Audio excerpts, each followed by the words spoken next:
Nigel, as you know, my mum lives 200 miles away. I feel I need something to help me care for her. She's fiercely independent and wants to stay in her own home. What sort of systems are available?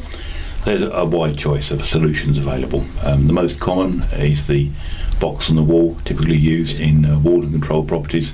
Oh, like my grandmother used to have. Indeed, with a pull cord, which are generally good, but they tend to be water controlled places only. The next most common is pendants. It seems to be the de facto choice of most people, mainly because that's the only thing they know that exists.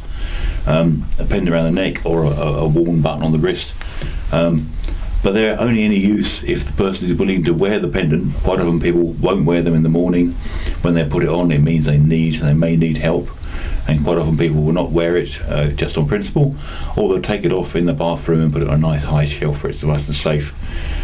So it's a workable system, but it does require the person to change their behaviour and put the button on every morning. Which I'm sure my mother would not.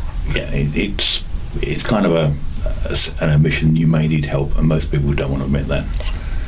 There's also fall detectors built into watches, or GPS-based watches that will give you a location.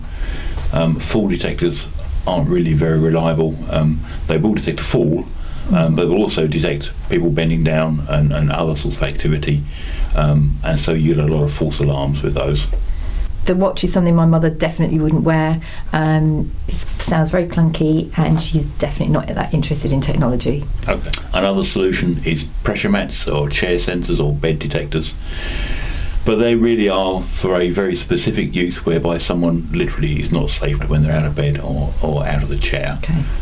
A more general solution that doesn't require a change of lifestyle or a change of habits is an activity monitor, which in the home detects the movement around the home, detects what's normal activity or what is abnormal activity.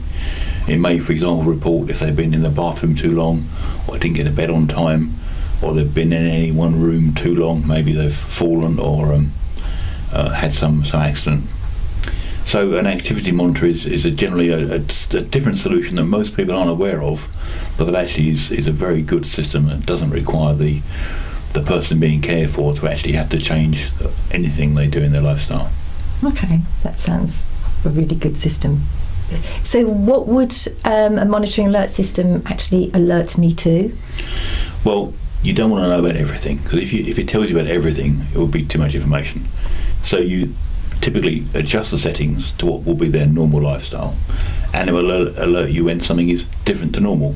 Maybe if they've been in one particular room too long, if they don't get up or they don't go to bed on time, if they're out late at night, particularly if someone is wandering at night. It will also should alert you to rooms being too cold if they're sitting there with the heating turned off. Okay.